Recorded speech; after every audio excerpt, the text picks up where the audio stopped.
नमस्कार, आप सभी का एक बार फिर से बहुत बहुत स्वागत है। सो फ्रेंड्स, इस वीडियो में हम जानने वाले हैं अगर आपकी डिलीवरी भी जल्दी में होने वाली है तो आपको कौन कौन सी चीज़ें पहले ही ठीक कर लेनी है, कौन कौन सी आपकी जो कमी है वो ठीक कर लेनी है ताकि आपकी नॉर्मल डिलीवरी में दिक्कत ना आए। क्योंकि देखो, बहुत सी चीज़ें ऐसी होती है जिन पे हम ध्यान देते नहीं हैं और उस वजह से बाद में हमारी नॉर्मल डिलीवरी नहीं हो पाती है, सब कुछ ठीक होने के बाद भी। देखो, बहुत सा महिलाओं को तो डॉक्टर पहले ही मना कर देती हैं कि भाई आपकी नॉर्मल डिलीवरी नहीं हो पाएगी, लेकिन कुछ महिलाओं के साथ क्या होता है कि सब कुछ ठीक रहता है लेकिन बिल्कुल एंड में जाके पता चलता है कि नॉर्मल डिलीवरी नहीं हो पाएगी।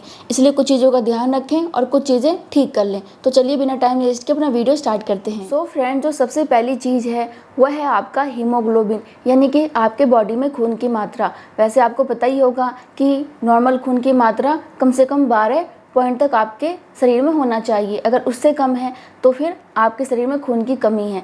वैसे भी लेडीज़ों में खून की कमी होती है, तो ध्यान रखें अगर आपके शरीर में भी खून की कमी है, हीमोग्लोबिन की मात्रा कम है, तो ऐसी चीज़ें खाइए जिससे कि आपके शरीर में खून की मात्रा बढ़े। क्योंकि देखो, खून की कमी की वजह से नॉर्मल डिलीवरी में दिक्कत तो आती ही है, साथ ही साथ इसके अलावा आपके साथ बहुत सारी चीज़ें हो सकती हैं। बच्चा कमज़ोर रह जाता है, इसके साथ ही साथ बच्चे के मानसिक विकास पर भी असर पड़ता है और आपके साथ ही बहुत सारी दिक्कतें होती हैं। इसलिए शरीर में खून की मात्रा सही होना ज़रूरी है। इसके लिए आपको डॉक्टर आयरन के सप्लीमेंट देती हैं, उनको टाइम पे लीजिए और आपको अपने खाने पीने में आयरन वाली चीज़ों को शामिल करना है। जैसे कि आपका खजूर हो गया, ये आपको अच्छी मात्रा में आयरन दे देती है, तो खजूर खाइए। इसके अलावा आप किशमिश ले सकते हैं, आप मुनक्का ले सकते हैं, आप अंजीर ले सकते हैं और आप अनार ले सकते हैं, चुकंदर, गाजर, पालक, ब्रोकली और भी बहुत सारी चीज़ें होती हैं जिनमें कि आपको आयरन मिल जाती है। तो जो भी आयरन वाली चीज़ें हैं उन सबको लीजिए, ठीक है। जो दूसरी बात का ध्यान आपको रखना है वो रखना है बच्चे का वजन। देखो, अगर आपके बच्चे का वजन कम रहेगा तो ऐसे में आपकी डिलीवरी में दिक्कत आ सकती है। तो पहला आपको यही करना है कि आपको जो है आयरन वाली चीज़ें लेनी है। दूसरा, आपको बच्चे का वजन बढ़ाने के लिए क्या करना चाहिए, देखो, एक तो आप प्रोटीन वाली चीज़ें ज़्यादा लीजिए। प्रोटीन लेने से बच्चे की मांसपेशियाँ बनती हैं, बच्चे का वजन बढ़ता है। बच्चे का वजन सही से बढ़े इसके लिए आपको एक बात का खास ध्यान रखना होगा। वो ध्यान ये रखना है कि आपको बिल्कुल भी स्ट्रेस नहीं लेना है, तनाव नहीं लेना है।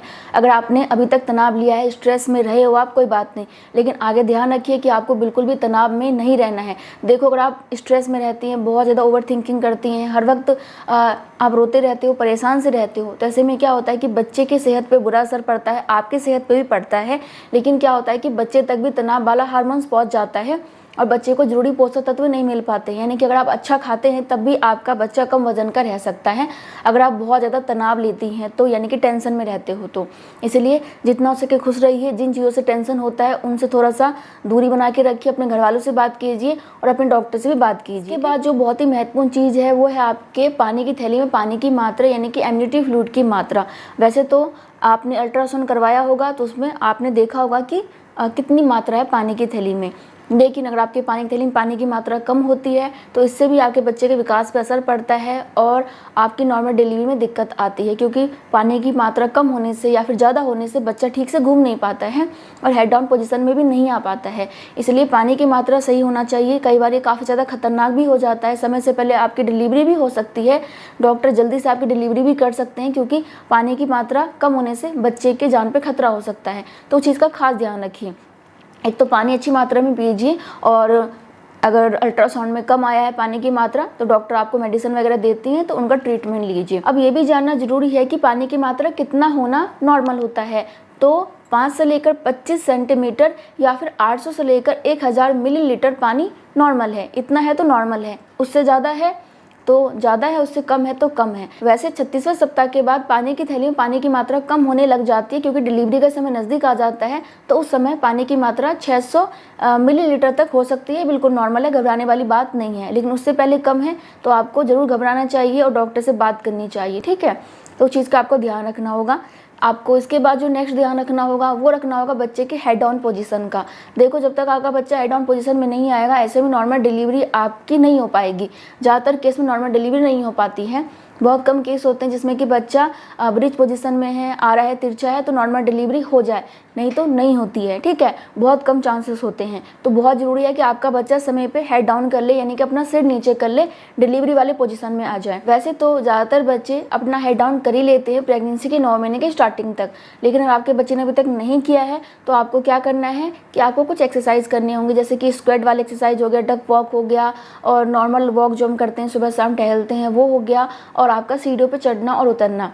इसके अलावा और भी कुछ एक्सरसाइज होते हैं जो कि आपको डॉक्टर बता देते हैं, तो उनसे ज़रूर पूछ लीजिएगा। क्या पता आपका बच्चा आई डाउन कर ले तो बहुत अच्छी बात रहेगी। बाकी डॉक्टर कुछ तरीके अपनाती है, हाथ की सहायता से बच्चे को नीचे लाने की कोशिश करती हैं, तो आप वो भी ट्राई करवा सकती हैं डॉक्टर से।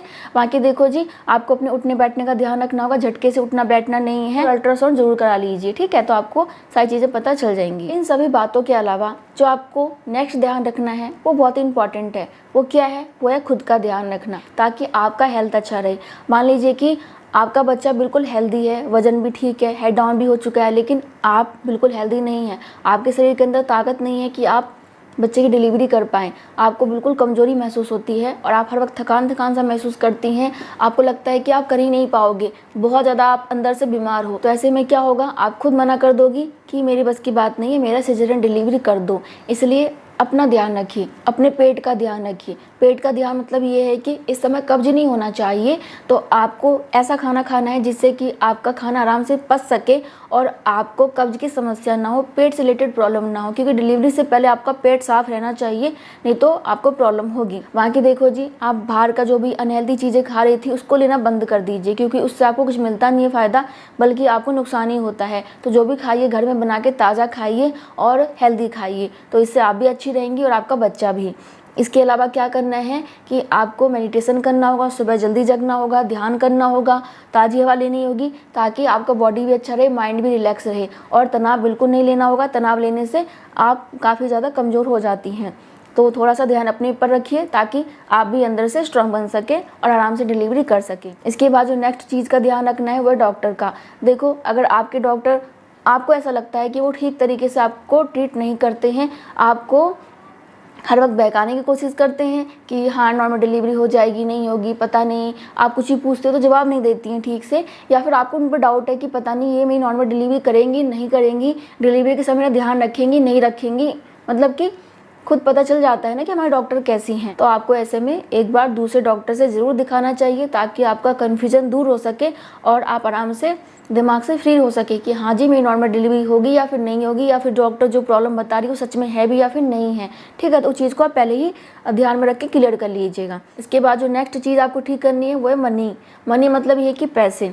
देखो, डिलीवरी के समय पैसे की जरूरत पड़ती है, चाहे आप सरकारी में कराएं चाहे प्राइवेट में करवाएं, हर जगह पैसा चाहिए। क्योंकि जब आप डिलीवरी के लिए हॉस्पिटल जाती हैं तो कई बार आपको पता नहीं होता कि क्या प्रॉब्लम हो जाए, कहीं नॉर्मल हो या फिर ना हो, कहीं सिजेरियन करना पड़ जाए, तो सिजेरियन का खर्चा ज़्यादा आता है, नॉर्मल का कम होता है। आप सरकारी में भी जाएंगे तो भी वहाँ पे कुछ ना कुछ आपसे लिया ही जाएगा। कुछ चीज़ें बताएंगी जो कि आपको बाहर से लेना होगा, कुछ मेडिसिन आपको कहा जाएगा कि लेके आओ, या फिर बच्चे के कपड़े लेके आओ, ये चीज़ लेके आओ, बच्चे को कुछ प्रॉब्लम हो जाए, क्योंकि कई बार बच्चे गंदा पानी पी लेते हैं तो उसका ट्रीटमेंट करना होता है। तो इसलिए थोड़ा सा जो है पैसे का जुगाड़ करके रखिए और अपने डॉक्टर से भी पूछ लीजिए कि लगभग कितना मेरे पास होना चाहिए, अगर आप चाहें तो। नहीं तो फिर भी अपने आप थोड़ा सा अंदाज़ा करके पैसे की व्यवस्था रखिए, ताकि उस टाइम आपको एकदम से प्रॉब्लम ना हो। ठीक है, आप दोनों के लिए, चाहे हस्बैंड है चाहे वाइफ है, और आप दोनों को चीज़ का ध्यान रखना होगा। ठीक है, तो बस यही चीज़ें हैं जो कि आपको पहले से ठीक करके रखना है, ताकि डिलीवरी के समय आपको दिक्कत ना हो, नॉर्मल डिलीवरी हो जाए और बहुत ही आराम से हो जाए, अच्छे से हो जाए, बिना किसी चिंता के, टेंशन के। बाकी वीडियो पसंद आए तो लाइक कर दीजिएगा। मैं मिलती हूँ नेक्स्ट वीडियो में, तब तक के लिए bye bye, thank you so much, नमस्ते।